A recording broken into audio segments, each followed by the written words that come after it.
नमस्कार मित्रों, मैं महेंद्र देवड़ा कोचिंग सेंटर बनार जोधपुर के इस ऑनलाइन प्लेटफॉर्म पर आपका हार्दिक स्वागत करता हूं। आज हम राजस्थान का भूगोल के अंदर जलवायु के बारे में पढ़ेंगे, जो आप निरंतर देखते ही है। बहुत अच्छा लग रहा है, आप लोग कमेंट भी अच्छी तरीके से कर रहे हैं और मैं आपको दिल से शुक्रिया करता हूँ और ईश्वर से प्रार्थना करता हूँ कि आप अपने लक्ष्य में ज़रूर कामयाब होंगे। ठीक है दोस्तों, सबसे पहले हम जलवायु के बारे में बात करते हैं। सामान्यतः राजस्थान को कितने जलवायु क्षेत्रों में विभाजित किया जाता है, ऐसे प्रश्न पूछते हैं दोस्तों एग्जाम के अंदर। तो हमें सिर्फ ये तो पता है कि 5 जलवायु क्षेत्रों के अंदर विभाजित करते हैं और पांचों का नाम भी पता होना चाहिए। ये भी एक बेसिकली चीज़ें हैं। तो सामान्यतः कितने जलवायु क्षेत्रों के अंदर है, 5 जलवायु क्षेत्रों के अंदर विभाजित किया गया। अब जैसे पांचों का जो प्रकार है, नाम अलग अलग, ऐसे नाम भी पूछ सकते हैं दोस्तों। तो सबसे पहले है शुष्क प्रदेश, शुष्क प्रदेश। ठीक है दोस्तों, ये ध्यान रखना।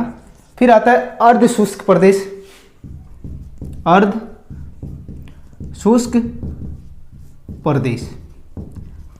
और थर्ड नंबर में ऐसे क्या है, देखो कई बार ये भी प्रश्न पूछ लेते हैं कि निम्नलिखित में से राजस्थान के जो जलवायु प्रदेश के अंदर जो क्षेत्र है उसमें शामिल नहीं है। तो ऐसे प्रश्न पे जैसे एक है शुष्क प्रदेश, अब सेकंड थर्ड नंबर आएगा उष्ण या आर्द्र प्रदेश कह सकते हैं, आर्द्र प्रदेश। अगला है आपका उप आर्द्र प्रदेश और पाइप नंबर है आपका शुष्क आर्द्र प्रदेश या उष्ण आर्द्र प्रदेश भी कह सकते हैं। ऐसे मतलब आपका 5 भागों के अंदर ये जलवायु का वर्गीकरण किया गया। ऐसे प्रश्न भी पूछ सकते हैं निम्नलिखित में से कौन सा है या सुमेलिखित जोड़ा सही है या नहीं। ऐसे प्रश्न 3-4 टाइप में पूछ सकते हैं। ये आरएस के अंदर पूछा हुआ है एग्जाम के अंदर।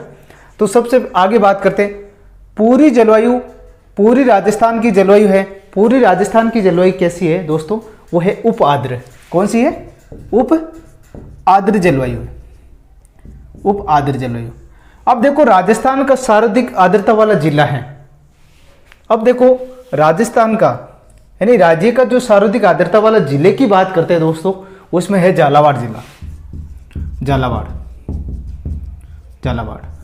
अगर जैसे मान लो क्षेत्र की बात करते हैं, जैसे हाड़ौती क्षेत्र हो या शेखावटी क्षेत्र की बात हो, ठीक है ना, तो ये हाड़ौती के अंदर है, कोटा, बूंदी, बारा, झालावाड़। ठीक है दोस्तों, ये और इसमें एक ध्यान ये भी रखना, राजस्थान में सर्वाधिक वर्षा वाला जिला भी झालावाड़ ही है दोस्तों।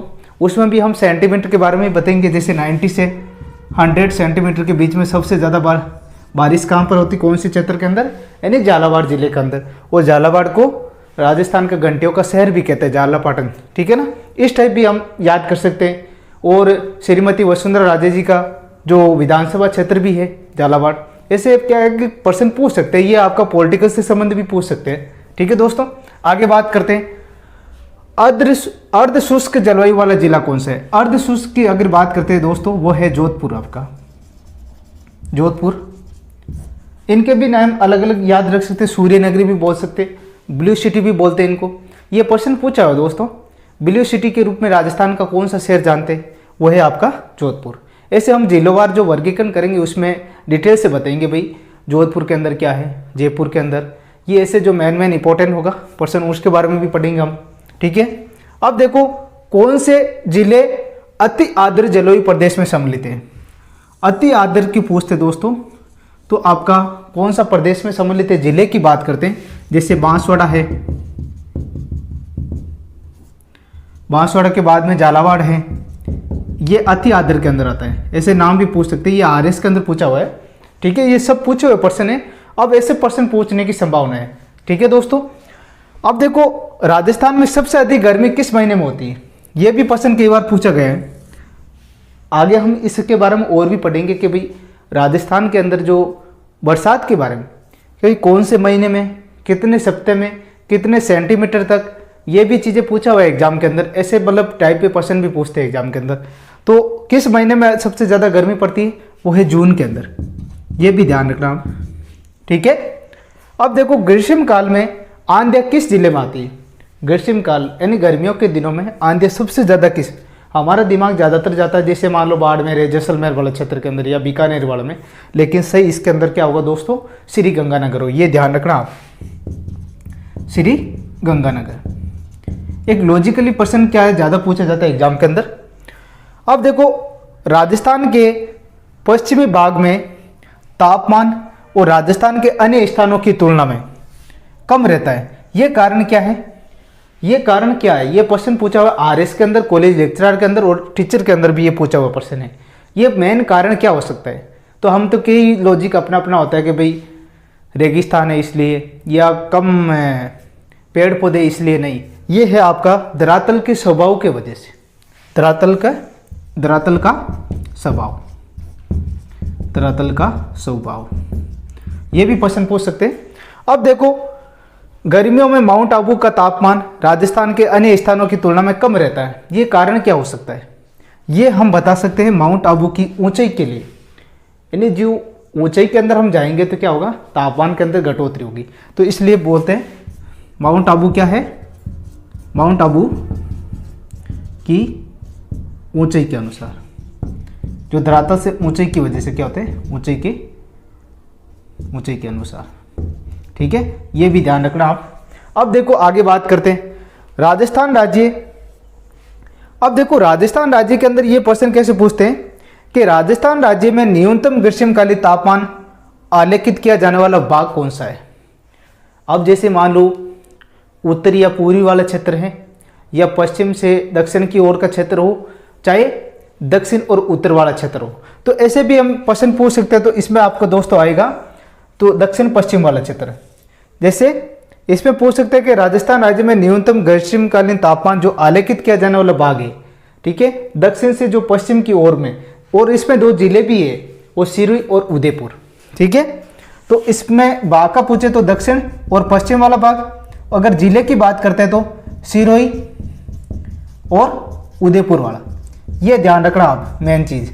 ठीक है, जिले का भी पूछ सकते हैं और इनका भी पूछ सकते हैं। तो इसमें ध्यान रखना दक्षिण और पश्चिम वाला, और जिले की बात करते तो सिरोही और उदयपुर वाला क्षेत्र। ठीक है, अगला प्रश्न पे चर्चा करते हैं।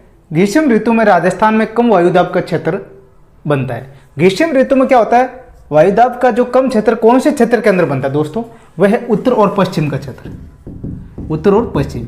अगर इसमें आपको ये भी बेसिक पता होना चाहिए, उत्तर और पश्चिम के अंदर जैसे जिलों का जो वर्गीकरण है ये भी पता होना चाहिए। जैसे मान लो श्री गंगानगर हनुमानगढ़ वाला क्षेत्र उत्तर के अंदर, फिर थोड़ा सा नीचे आता है ये बीकानेर, बाड़मेर, जैसलमेर, ये वाला क्षेत्र जो क्या कहलाता है, उत्तर और पश्चिम का क्षेत्र। अब देखो राजस्थान में जलवायु के निर्धारक कारक है। एक तो है अरावली की स्थिति, अरावली की अवस्थिति, अरावली की अवस्थिति। ठीक है, एक है दिशा, दिशा के बारे में भी, और एक समुद्र से दूरी भी है। क्या है दोस्तों, समुद्र से दूरी, समुद्र से दूरी। इस टाइप भी प्रश्न पूछ सकते हैं कि भाई राजस्थान में जलवायु के निर्धारक कारक क्या है। तो कारक के अंदर ये आपको चीज़ें पता होनी चाहिए। ज़्यादातर एग्जाम में इस टाइप पूछे जाते हैं। भूगोल के अंदर ये ध्यान रखना, जो हमने एक प्रैक्टिस सेट के माध्यम से जो 1999 से अब तक पूछे हुए प्रश्न उस पर मैं जिक्र कर रहा हूँ दोस्तों। समय के अनुसार आप अच्छी तैयारी प्रैक्टिस करते रहें। मेरी तरफ से एक भी प्रश्न जो आपके नहीं बाहर आने की कोई संभावना होगी, मैं मेरी तरफ से पूरी सहयोग करूंगा। ठीक है दोस्तों, आगे बात करते हैं। राजस्थान के किस जिले में सर्वाधिक वर्षा होती है? वर्षा की बात करते हैं दोस्तों, झालावाड़।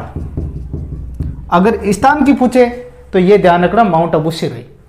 तो जिले की बात करते हैं झालावाड़ के अंदर, और अति बारिश भी झालावाड़ के अंदर ही होती है। जो हमारे इंडिया की बात करते हैं तो मासिनराम जगह है, ठीक है, चेरापूंजी असम के अंदर, वहाँ पे जैसे राजस्थान की बात करते हैं तो झालावाड़ के अंदर। और सेंटीमीटर के बारे में पूछे तो 90 से लगभग 100 सेंटीमीटर के बीच में यहाँ पर बारिश होती है। और इस क्षेत्र को बोलते हैं हाड़ौती प्रदेश, ये भी ध्यान रखना। और हाड़ौती के अंदर भी 4 जिले, कोटा, बूंदी, बारां, झालावाड़। अब देखो राजस्थान में सर्वाधिक वर्षा वाला स्थान तथा आदर्श शहर है।